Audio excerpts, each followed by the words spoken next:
Sean todos bienvenidos. Luego de años de estar desaparecido, bueno, pues volvemos a esto.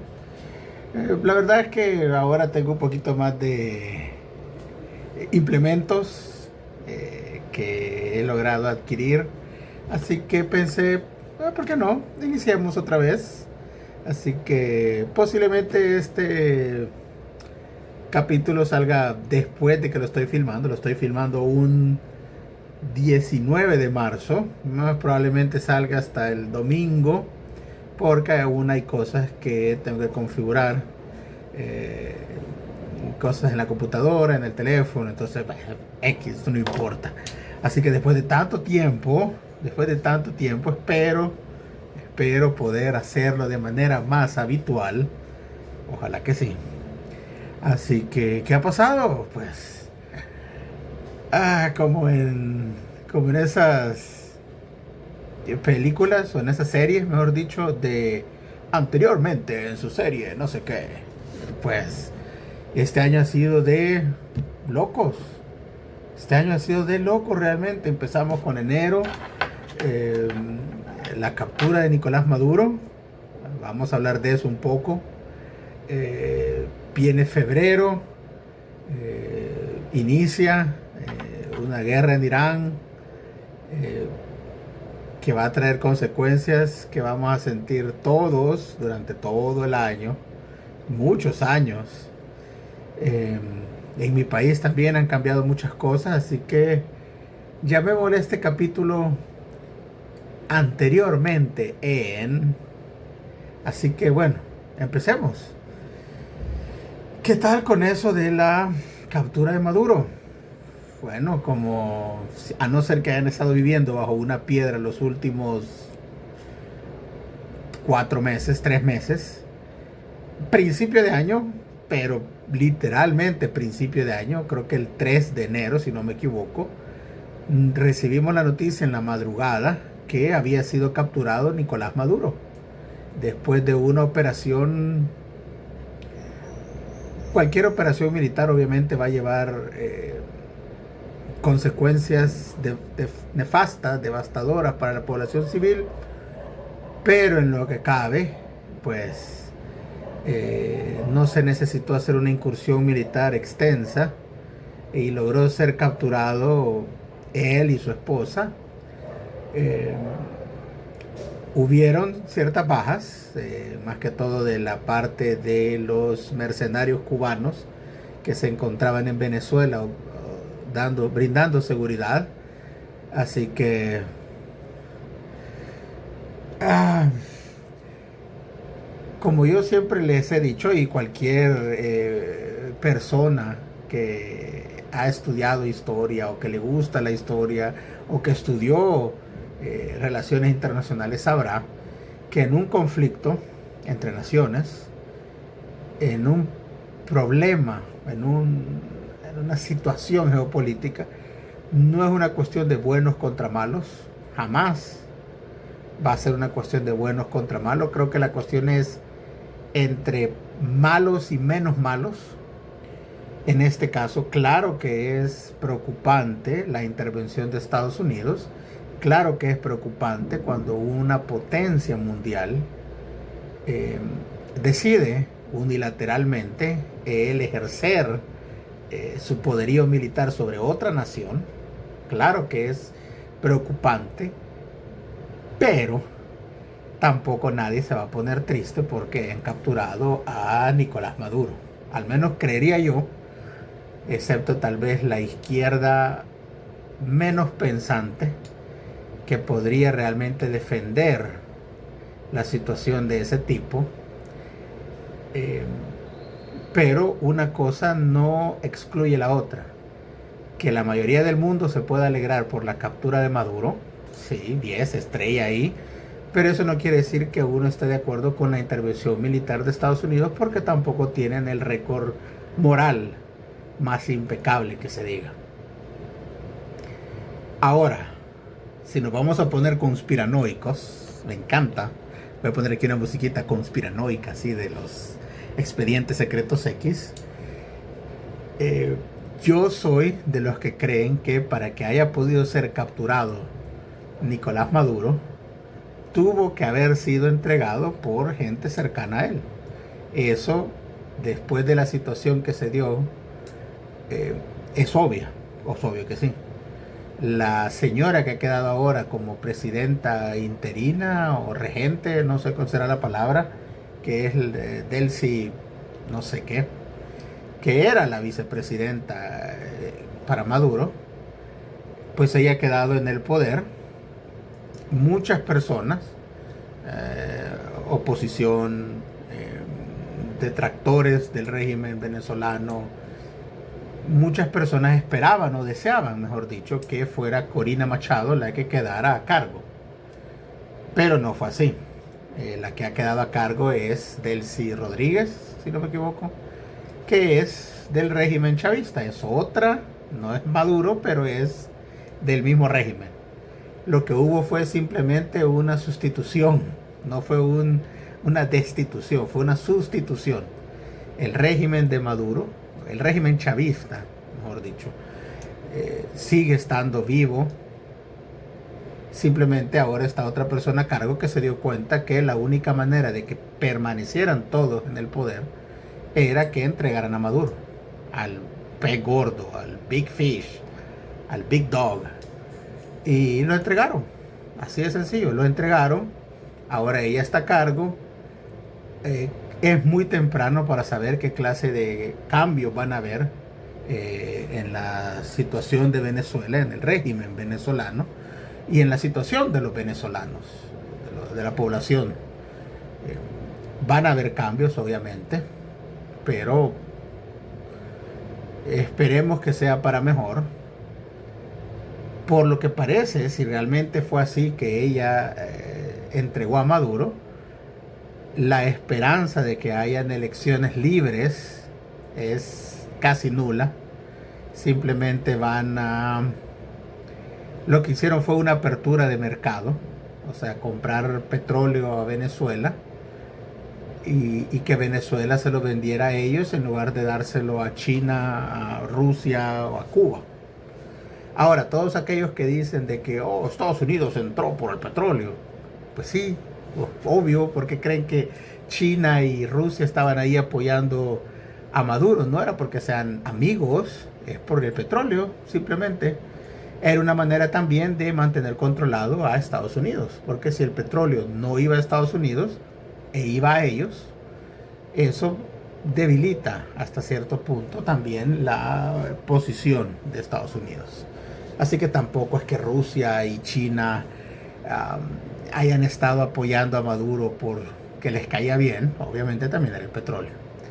Entonces, como les decía al principio de esto, nunca es cuestión de buenos contra malos, jamás va a ser cuestión de buenos contra malos, así que solamente es cuestión de malos contra menos malos. Así que habría que ver en cuanto al juicio que se le hará eventualmente a Maduro. Yo diría que lo más probable es que termine preso, independientemente cuánto le den, si 30, 40, 50, cadena perpetua. Creo que las posibilidades de que Maduro se quede en la cárcel toda su vida o lo que le resta de su vida es bastante alta. Tal vez la esposa no, pero no va a regresar Maduro al poder, ya no. Ahora, como les decía, eso no quiere decir que el régimen de chavista, madurista, lo que sea, haya caído. Simplemente cambiaron gente. Ahora, lo que hay que ver es si esos cambios benefician a la población civil. Eso vamos a tener que esperar a ver qué tal. Lo segundo, pues, lo que vimos hace unos días,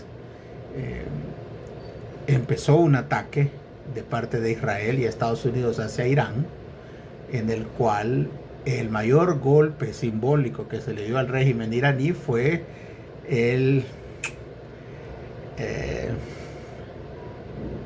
digamos que la eliminación del ayatollah Khomeini, creo que ese era el que estaba ahora, que era la cabeza del régimen. De la manera que funciona Irán, al menos hasta el día que filmamos esto, es de que sí tienen un presidente, pero realmente quien está a cargo del país es el ayatollah. El ayatollah es como una especie de papa musulmán, eh, que es un líder religioso. Ahora, hace poco alguien me preguntaba, bueno, pero ¿cuál es toda esta cuestión de Irán? ¿Cómo empezó? Y bueno, vamos a hacer una pequeña reseña histórica para los que no están tan enterados como de qué está pasando. Y todos nos tenemos que regresar a los 50. 1950 llega al poder un señor llamado no me acuerdo cómo se llama, pero lo vamos a buscar inmediatamente. Esto lo voy a editar para que no esperen tanto, pero ya les digo cómo se llamaba. El que llegó al poder en 1950 y fichas fue Mossadegh. Él llegó después de haber logrado algo histórico en su momento. Antes de él, los pozos petroleros y los donde extraían el gas natural era de Inglaterra. Ellos habían hecho un contrato para extraer exclusivamente los derechos de extracción a favor de una compañía, si no me equivoco, la BP, que es la British Petroleum, compañía de petróleo de Inglaterra. Este señor, que le decía Mossadegh, él era un abogado y logró, presentando pruebas, el punto es de que logró que se nacionalizara el petróleo, obviamente la fuente de riqueza de Irán. Eso hizo que pues los británicos específicamente no estuvieran muy contentos con este señor y le piden ayuda a Estados Unidos para ver qué se podía hacer. Estados Unidos, en su larguísima tradición de intervenciones, deciden, sí, te vamos a ayudar a Inglaterra, no te preocupes. Y ayudan a hacer un golpe de Estado, un derrocamiento de un líder democráticamente elegido. Eso en el 53. Y luego de ese golpe de Estado, llega al poder el Shah, que es como la nobleza, era el rey de Irán. Y por los siguientes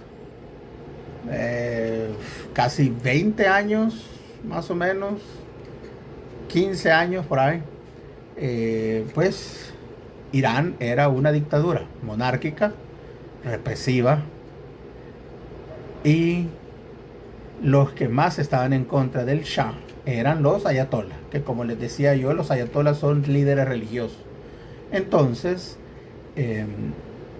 por años, muchos de estos líderes, incluyendo el ayatolá, también vamos a editar esta parte del video, pero ahorita vamos a buscar el ayatolá Khomeini.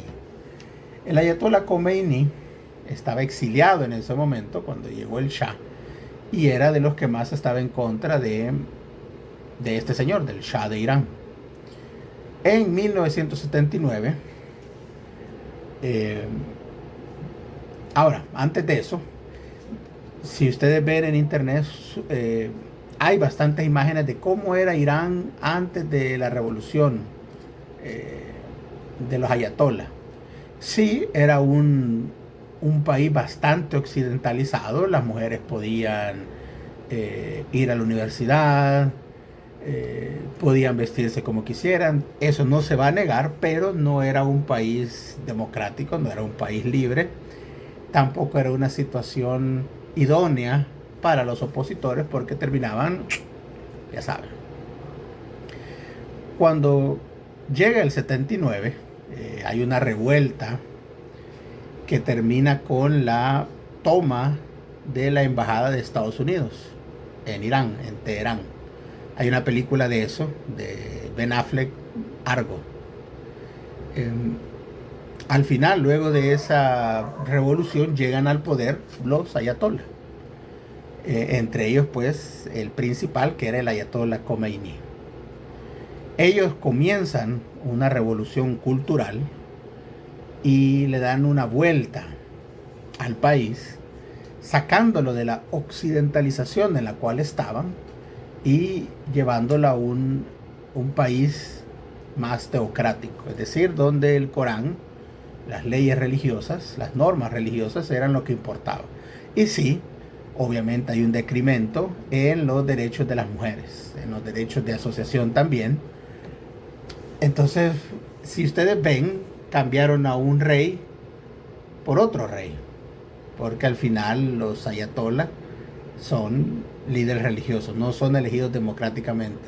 Hay un presidente, pero no tiene el poder que tiene un ayatolá. Bueno, el punto es de que ya adelantándonos a estos tiempos, pues Israel ataca, Estados Unidos le ayuda. Atacar a Irán jamás fue un interés para Estados Unidos.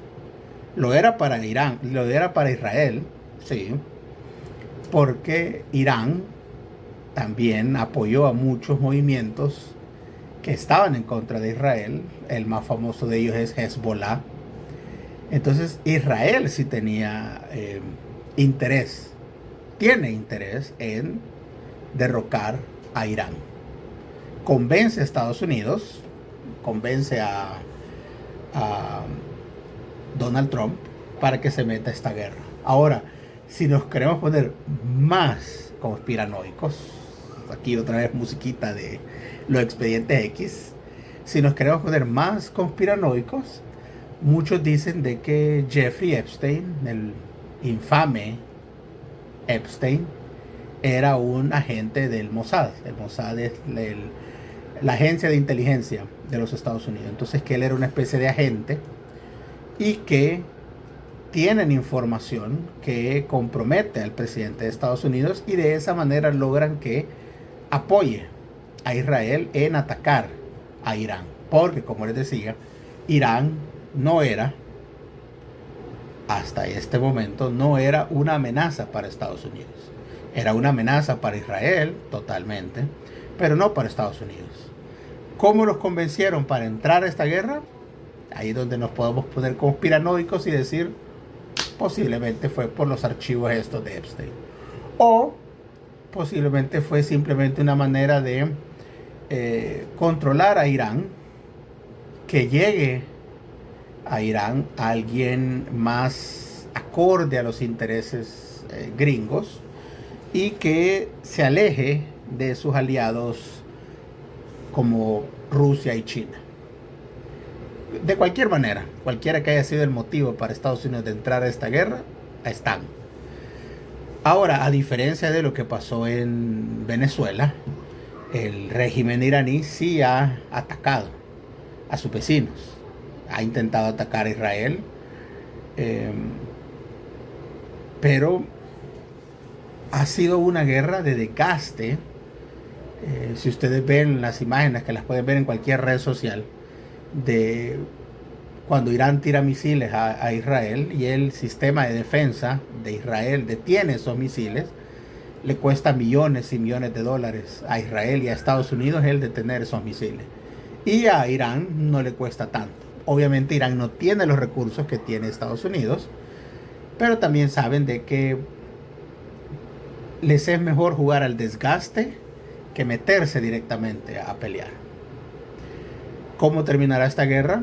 Desafortunadamente, como terminan todas las guerras, que es un montón de civiles muertos, encarecimiento de productos, subida de productos, inflación a nivel mundial, porque por Irán, aunque él sí es de los productores más grandes de gas y de petróleo, no es el más grande, pero por el estrecho de Hormuz, que es una pequeña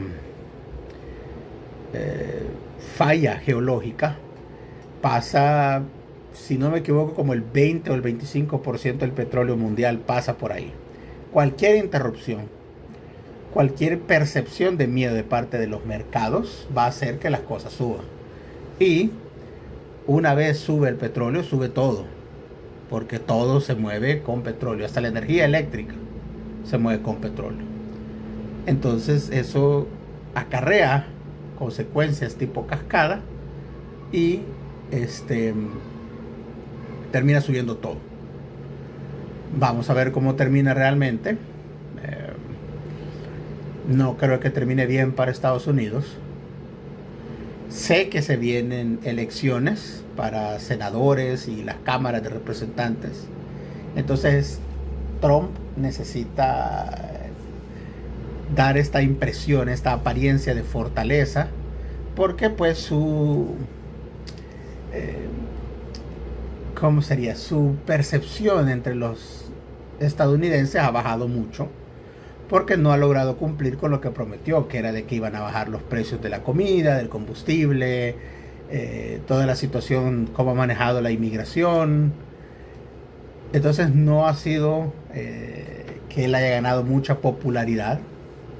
Así que el anotarse un par de victorias militares siempre convence al pueblo estadounidense. Así que probablemente lo haga por eso, lo cual nos lleva al último tema, que está bastante en moda, en boga, que es la situación en Cuba. Como consecuencia también de la caída de Maduro, es que se dejó de enviar petróleo a Cuba. Como ustedes saben, Cuba desde tiempos de la revolución ha dependido de países más grandes que le den petróleo para sus vehículos, para su fuerza militar, para su producción de energía eléctrica. Y después de la caída de la Unión Soviética, quien le daba el petróleo era Venezuela. Durante el tiempo de Chávez, después de Maduro, ellos recibían petróleo a precios muy, muy accesibles. Una vez, como les decía, cae Maduro, se interrumpe todo envío de petróleo de parte de Venezuela y hasta hace unos días dependía del petróleo que México le enviaba. Pero como que Donald Trump ya le dijo, hey, no me gusta que le envíen petróleo, por favor no lo hagan, y han dejado de hacerlo.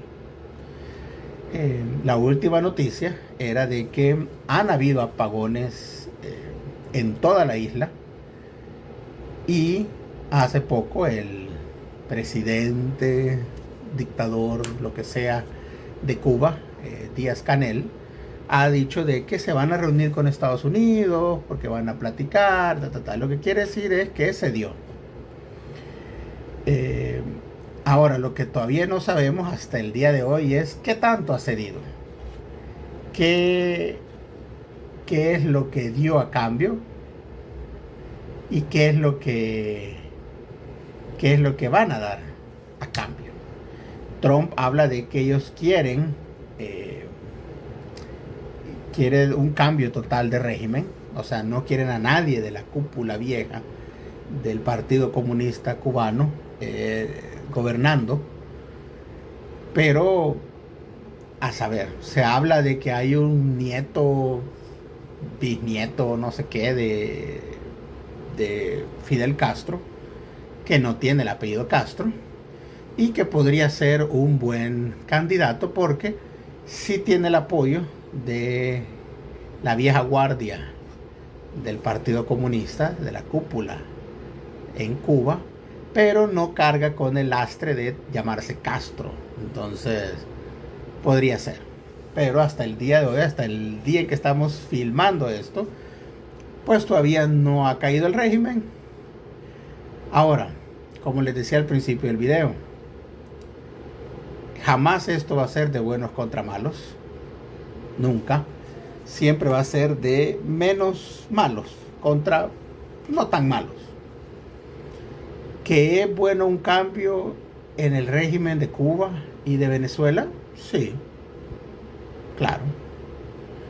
¿Que va a ser extremadamente beneficioso y se va a convertir en la tierra de la libertad para ambos países?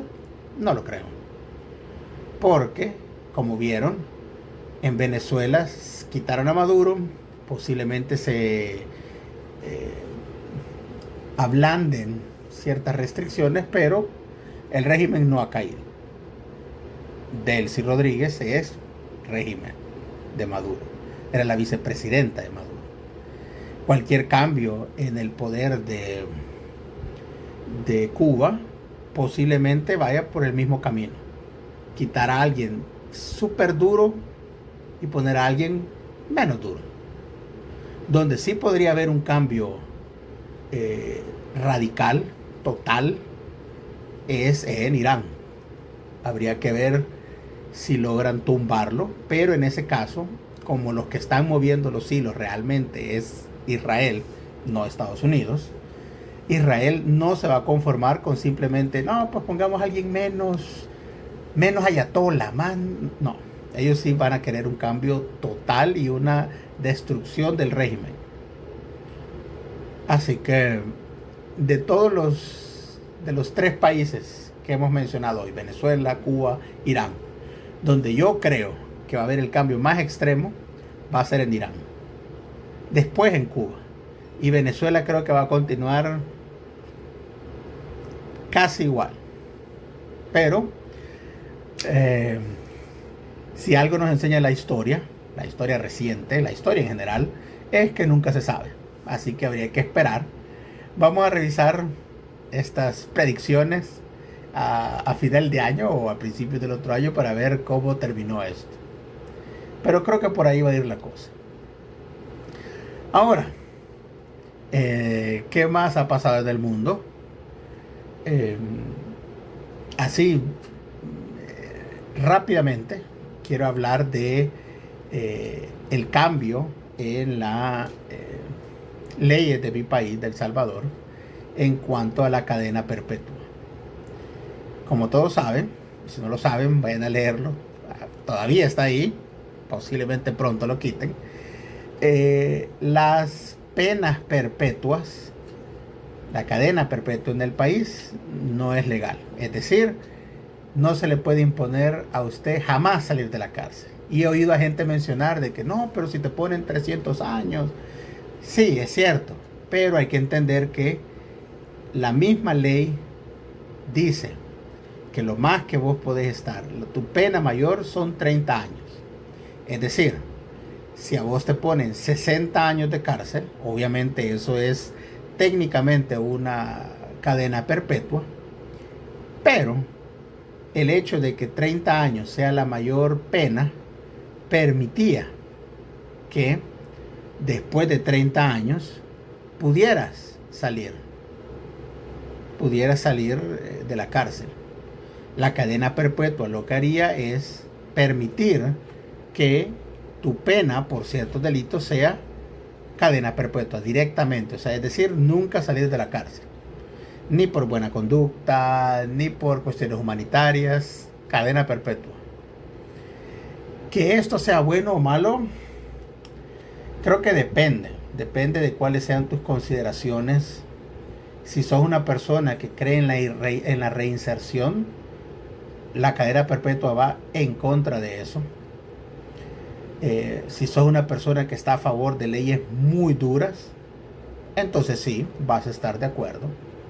Ahora, siempre dicen de que las penas duras, los castigos duros, va a hacer que la gente cometa menos delitos. Y no es cierto. El ciudadano común, el ciudadano honrado, el ciudadano que no anda cometiendo delitos, sí se puede sentir intimidado por, es que hay cadena perpetua. O hay pena de ya saben. Pero el criminal no le va a importar. No va a dejar de cometer su delito solo porque, no, pero es que quieren cadena perpetua. No, mejor no lo hago. No lo va a hacer. Esa, la calidad de tener o de ser un deterrente. Bueno, el punto es de que la capacidad que tiene una ley de frenar el impulso criminal funciona en los ciudadanos que no cometen delitos, no en las personas que ya son criminales, no los va a detener eso.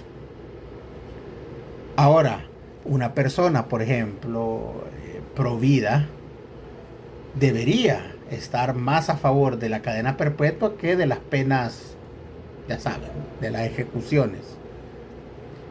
Dicen que es mucho más barato, al menos en Estados Unidos, es más barato tener a un preso de por vida que ejecutarlo.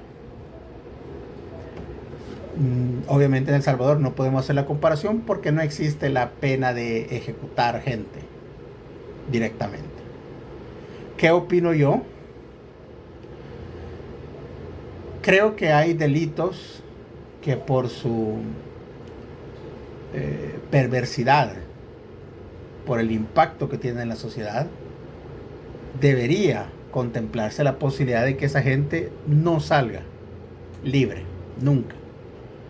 Yo no soy partícipe de la reinserción en la mayoría de casos. Considero que hay personas, considero que hay criminales que pueden arrepentirse de sus delitos, que pueden entender que lo que hicieron está mal, pero la inmensa mayoría no. Ahora, si ustedes quieren hablar de que por su infancia, que tuvieron una infancia dura, o por las condiciones, la falta de oportunidad, ese es otro tema, eso lo podemos hablar en otro momento. Aquí lo que estamos hablando es ya cuando una persona es un criminal, ya cuando cometió el crimen, ¿se puede reinsertar a la sociedad? Yo no lo creo. Al menos creo que los que pueden hacerlo son la excepción y no la regla.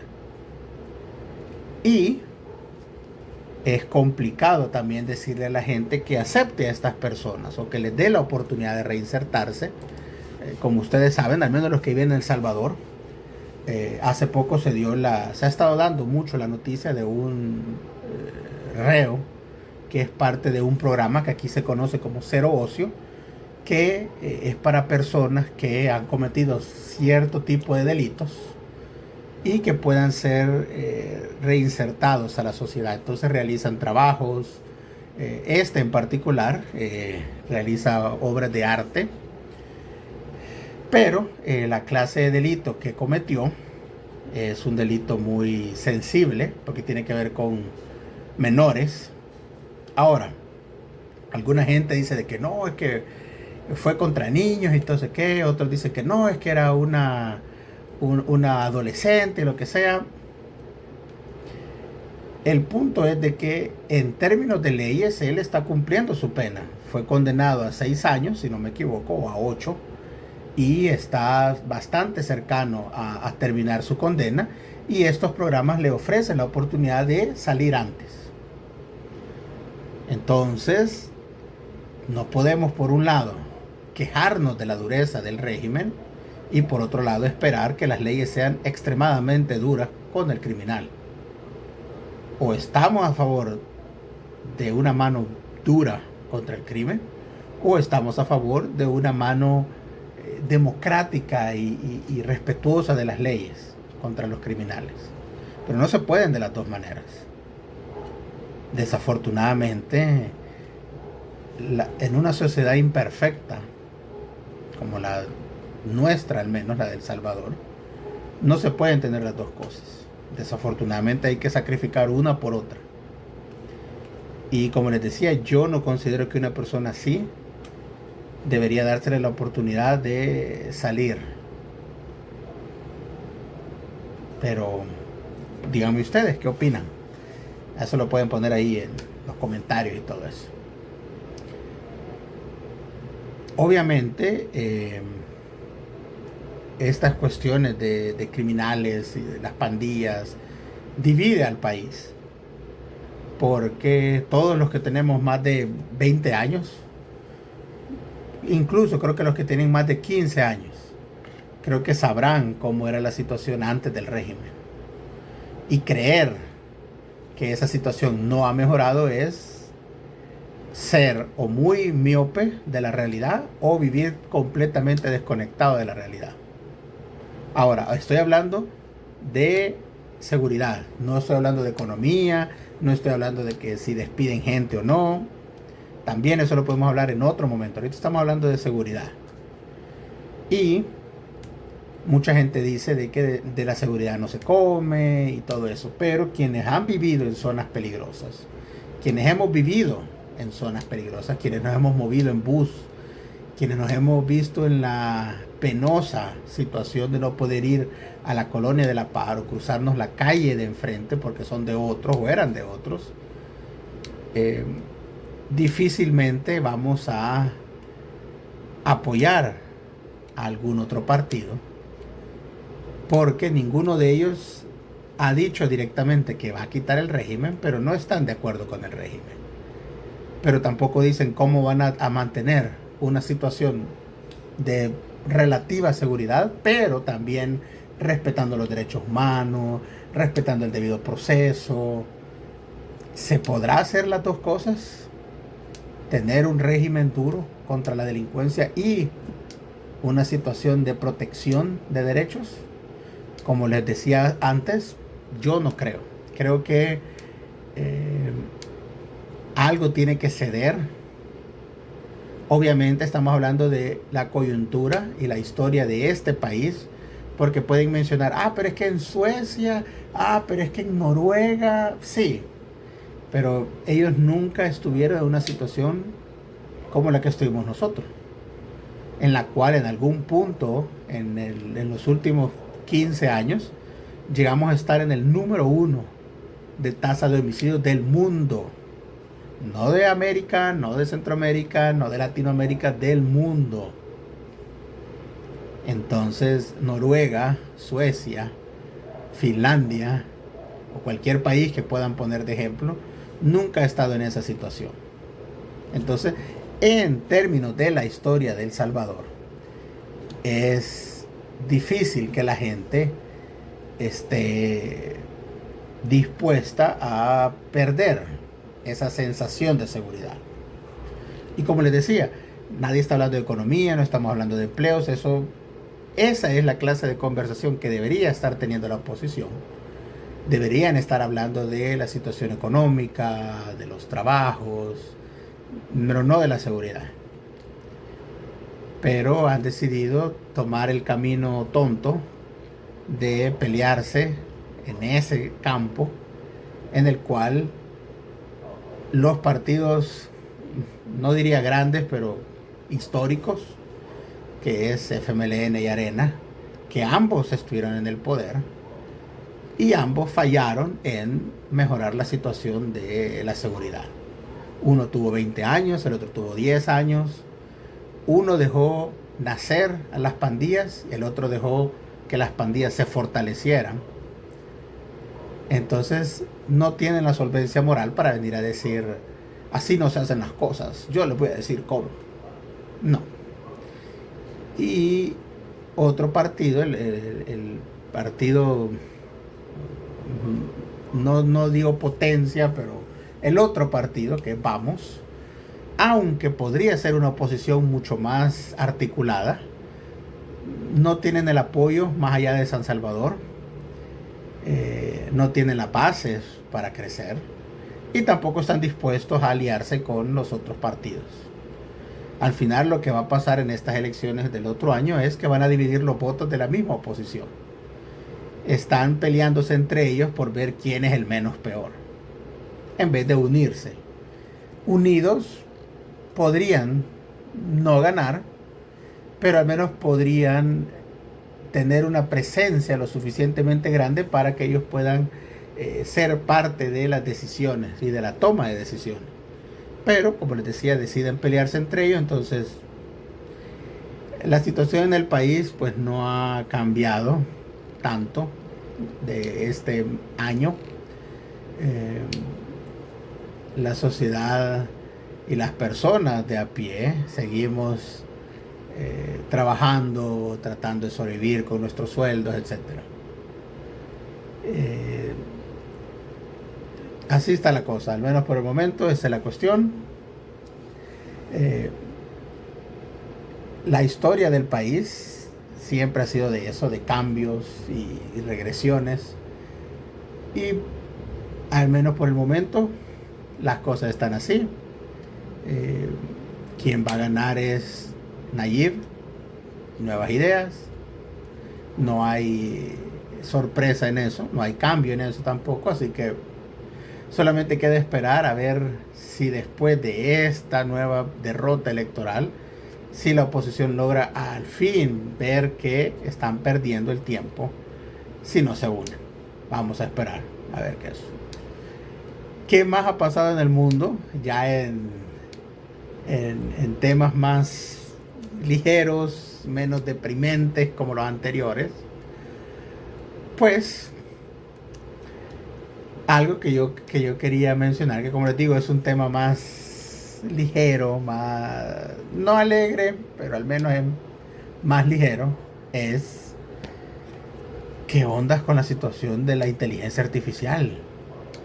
Creo que el boom tecnológico que ha representado no el nacimiento, no la creación de las inteligencias artificiales que ya tenían años de existir, pero la masificación ha venido a cambiar paradigmas educativos que antes se daban por sentado.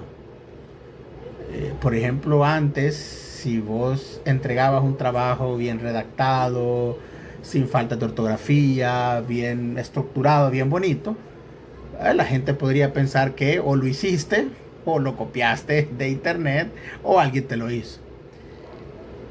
Pero ahora se desconfía de un trabajo bien hecho porque lo que uno asume es, ¿será que lo hizo con inteligencia artificial? Y yo no soy de los que va a decir, la inteligencia artificial es mala, no hay que usarla.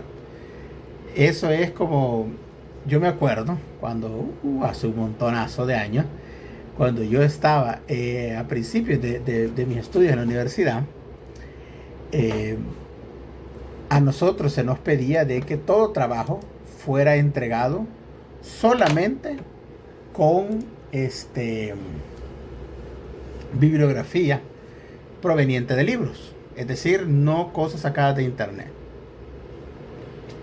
En ese momento porque decían de que en internet cualquiera podía subir las cosas y que no había chequeo de la información, que tenía lógica, sí, pero era inevitable que eso cambiara, y así fue. Ahora es extremadamente raro aquel que pueda o que decida visitar una librería o una biblioteca para consultar libros. Se siguen consultando libros, pero de manera virtual. Era inevitable que el internet iba a ser parte de la formación educativa. Y fue parte de la educación de todos nosotros, de los que nacimos en los 80, en los 90, en los 2000.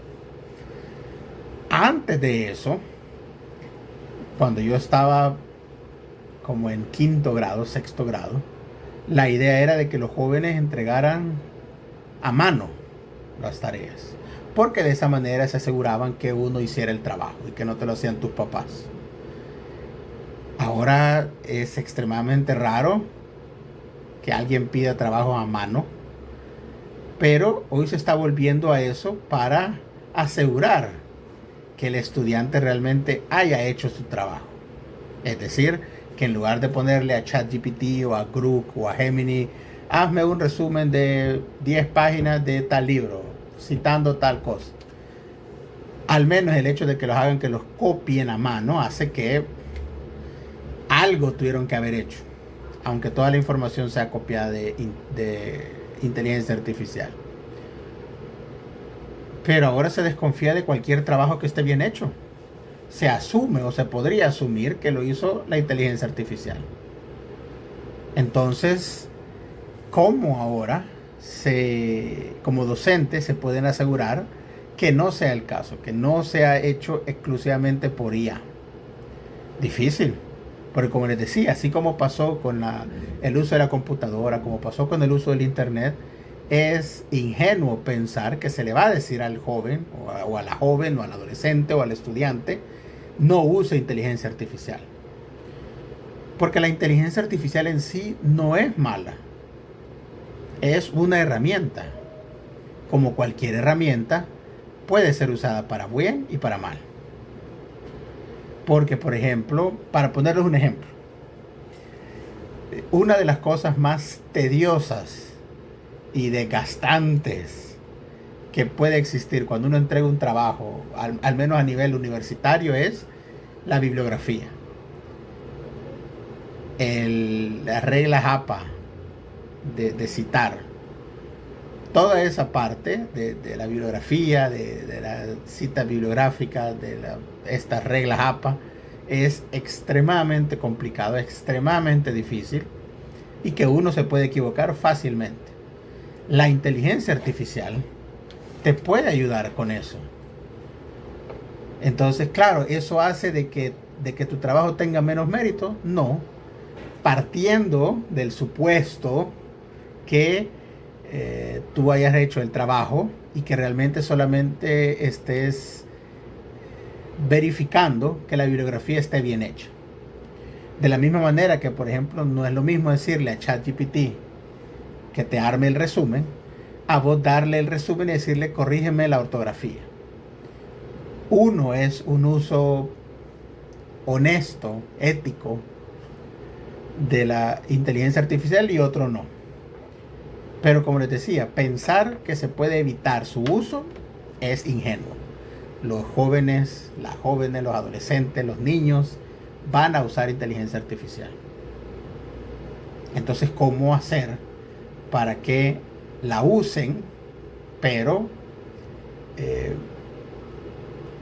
asegurar que al menos están aprendiendo? He oído de algunos docentes que dicen, no, para eso están los exámenes, a hacer exámenes para que no copien. Pero entonces volvemos a las metodologías arcaicas que hablaban de memorizar. Que yo te doy un libro, tú me haces un resumen, haces un cuestionario y yo te voy a preguntar si te memorizaste las respuestas. No podemos volver a un sistema de aprendizaje de memorización, porque la memorización no crea pensamiento crítico, no crea conocimiento. Lo que crea son una habilidad que no es que sea mala, es bastante útil, que es memorizar, saber memorizar, poder memorizar. Pero no es la herramienta ni siquiera básica para la creación de pensamiento crítico. Entonces, ¿cómo hacemos? Que expongan. Tal vez, o sea, darles un tema y que lo expongan, porque de esa manera, aunque el resumen lo hayan sacado de ChatGPT, pero al menos para la exposición tuvieron que haber estudiado. Ok, podría ser, pero exponer toma tiempo y vuelve a problemas que teníamos antes, problemas arcaicos. Pero ¿cómo hacemos de que todos trabajen? Porque si se hacen grupos, es común de que solamente uno o dos o tres trabajen y los otros no. No, entonces que sea una exposición individual. Toma tiempo, especialmente en clases grandes.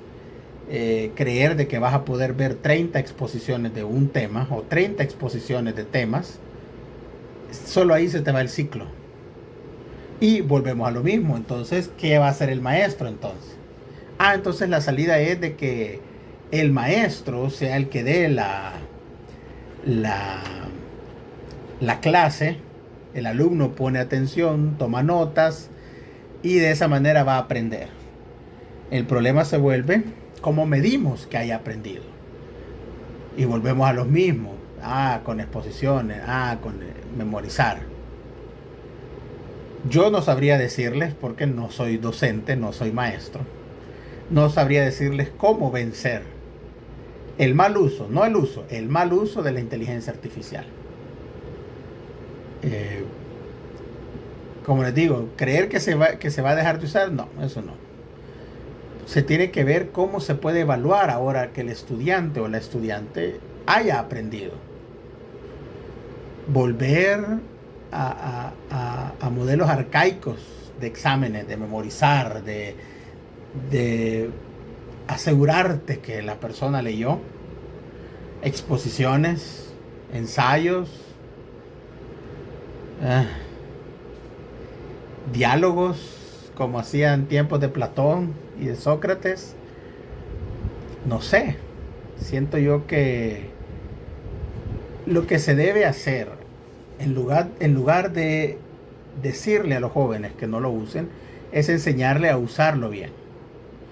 Es el equivalente a la educación sexual en las escuelas.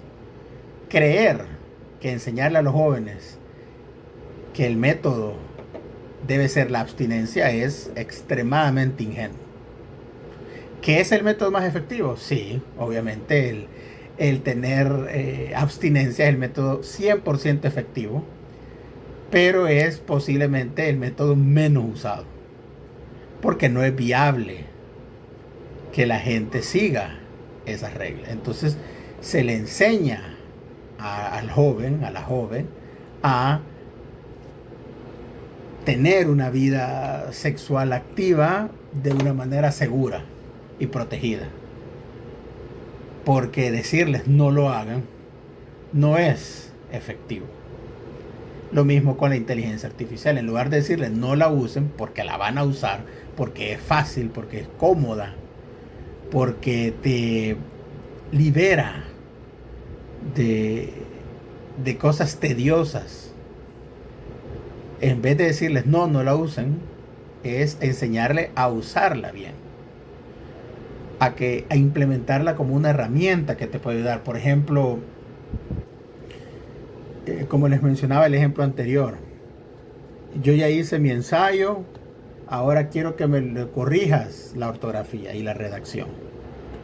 No que corrijas el contenido, sino solo la ortografía.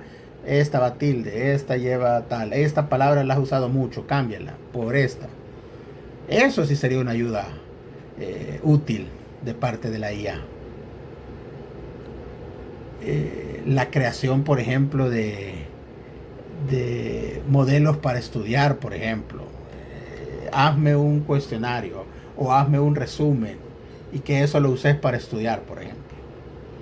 Yo no soy tan conocedor de la inteligencia artificial. Lo he usado para lo que lo usamos todo, para preguntarle a ChatGPT, ChatGPT, ¿cuánto tiempo debo hervir un huevo para que no esté tan dura la yema? ChatGPT, ¿cuáles fueron las películas más taquilleras de los últimos? O sea, para esas cosas lo uso yo. Pues. No es que sepa tanto cómo se usa. De hecho, para que vean, hasta muy recientemente yo supe de que la inteligencia de Google, Gemini, te podía leer un documento. Es decir, vos se lo das y le decís a Gemini, léeme este documento. Y te empieza a decir, a leértelo. En lo que vos estás oyendo, en lo que vos estás lavando los platos, cocinando, estás como oyendo que te leen el documento o el libro. Yo no sabía que esa opción existía y es extremadamente útil si querés estudiar, por ejemplo, y tenés otras cosas que hacer. Ahora, obviamente los jóvenes, las personas más jóvenes que yo, obviamente están más en contacto con el uso de las inteligencias artificiales y probablemente la pueden sacar más provecho que alguien de mi edad, por ejemplo. Pero sí creo que lo que hay que enseñarle a los jóvenes, a las personas en general, no a los jóvenes, a las personas en general, es cómo usar la inteligencia artificial. Porque también, si ustedes han usado inteligencia artificial, saben de que no son del 100% confiables. Hay información que la tienen mal, hay información que la dan mal. Entonces también el hecho de que las personas tengan criterio propio para, esta información, no sé, está sospechosa, lo voy a verificar. Es cierto, estaba mal. Estaba bien.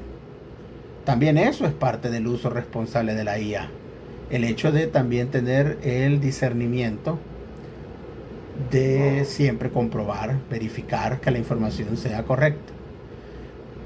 Yo hace poco vi un video en redes acerca de alguien que fue al bosque y se enfermó porque comió, no sé si hojas o eran hongos, porque le había preguntado a ChatGPT, ChatGPT, ¿puedo comerme estos hongos? Y ChatGPT le ha dicho, sí, son seguros para comer. Y se los comió y se enfermó. Entonces, claro, estando en esa situación, creo que a no ser que seas una persona conocedora de qué clase de hongos podés comer, tal vez lo mejor sea no comer ningún hongo que está en un bosque y que no sabes qué es. Claro, alguien que ha estudiado hongos, pues vas a poder saber qué se puede comer y qué no. Pero alguien que no, y tal vez confiarle ciegamente a las respuestas de la inteligencia artificial, no sea lo mejor. Y que sea siempre verificar que la información sea correcta. Es un tema mucho más complicado, mucho más complejo, relativamente nuevo el uso. Eh, Todos temen de que la inteligencia artificial venga a quitar o eliminar trabajos. Y es cierto, pero muchos de esos trabajos no es que se van a eliminar, sino que se va a cambiar. Y para ponerle un ejemplo rapidito, ya para terminar.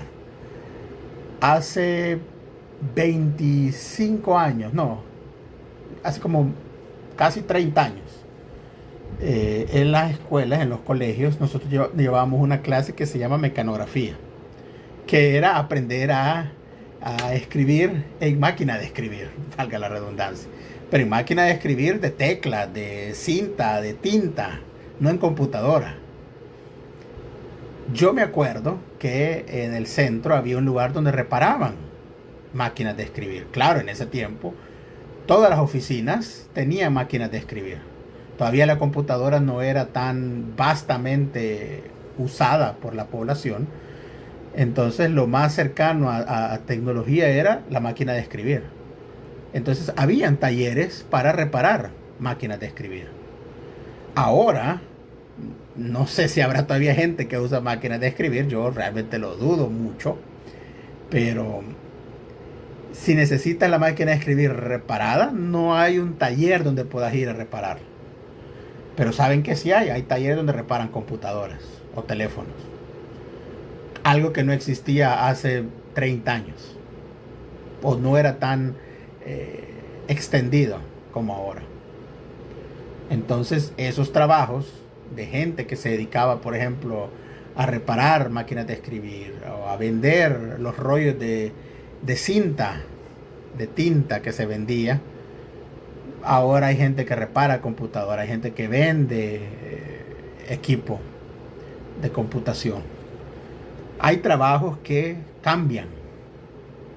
Lo que pasa es de que lo que se puede eliminar no es en sí el trabajo, sino la persona que lo realiza. Porque, por ejemplo, alguien que se especializó en reparar máquinas de escribir, para que haga el cambio de decir, bueno, ya no hay máquinas de escribir, voy a reparar computadoras, ahí el problema. Esa persona tal vez no pueda hacer ese cambio. De lo mismo, de que ahora hay trabajos que posiblemente la IA pueda borrar de aquí a unos años, sí, pero va a crear otros trabajos.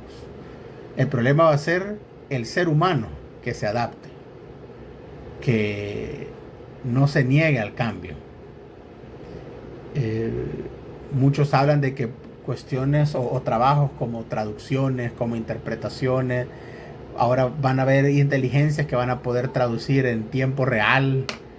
Sí, posiblemente. Posiblemente en unos años el trabajo de traducción tal vez ya no sea tan necesario, pero van a haber otros trabajos, porque la IA, las inteligencias artificiales, son muy capaces en muchas cosas, pero hay otras cosas que no pueden lograr todavía, cosas que tienen que ver más con cuestiones humanas, cuestiones de sentimientos, cuestiones de arte. Creo que ahí todavía la batalla no está perdida frente a las inteligencias artificiales. No sé si de aquí a 10, 15, 20 años tal vez incluso en ese ámbito seamos derrotados. Esperaría yo que no, pero quién sabe. La cuestión es que, para dejarles la última enseñanza, el ser humano, desde que somos seres humanos, desde antes que fuéramos seres humanos, la habilidad más importante y más útil que hemos tenido es la capacidad de adaptarnos a nuestro entorno, de adaptarnos a los cambios. No somos los animales más fuertes, no somos los más rápidos, no somos los más eficientes, pero sí nos adaptamos. Y los cambios que se han venido en la sociedad, los cambios en los últimos 100 años, han habido más cambios en la sociedad en los últimos 100 años que en los 500 años antes de eso. Para que vean, por miles de años usamos caballos para movernos. Después, en el siglo XIX, empezamos a usar máquinas de vapor. Después, en el siglo XX, empezamos a usar vehículos de gasolina. En ese mismo siglo, empezamos a usar máquinas para volar. En ese mismo siglo, fuimos al espacio. Y en ese mismo siglo, fuimos a otro cuerpo celeste, a la luna. En 100 años. Entonces los cambios ahora se dan mucho más rápido. Y la inteligencia artificial no me extrañaría que va a ser de la misma manera. Que lo que ahora nos impresiona, de aquí a 5 años va a parecer juego de niños. Entonces hay que adaptarse. Creer que podemos evitar el cambio o detener el cambio, el avance, es ingenuo.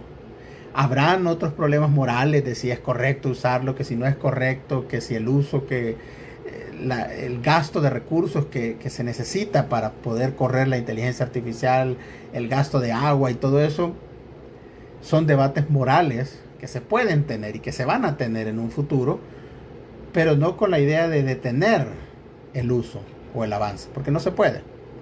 Es simplemente regularlo, controlarlo, hacer que sea sostenible, porque así como el ser humano ha cambiado en los últimos 100 años, así hemos sido capaces de destruirlo en los últimos 100 años y de destruirnos a nosotros mismos.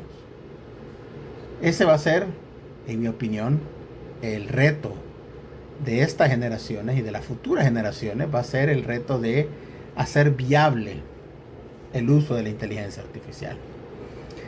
Así que, bueno, espero yo que esta sea una manera adecuada de volver a este formato.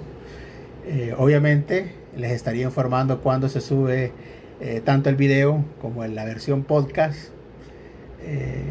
Hoy, como les digo, estoy filmándolo un 19 de marzo, pero no va a salir ni hoy ni mañana, posiblemente salga hasta el domingo, porque aún estoy configurando algunas cosas.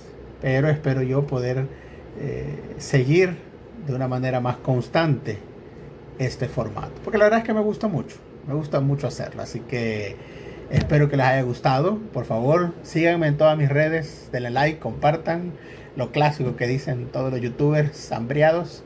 Así que nos veremos pronto y pasen buenas noches.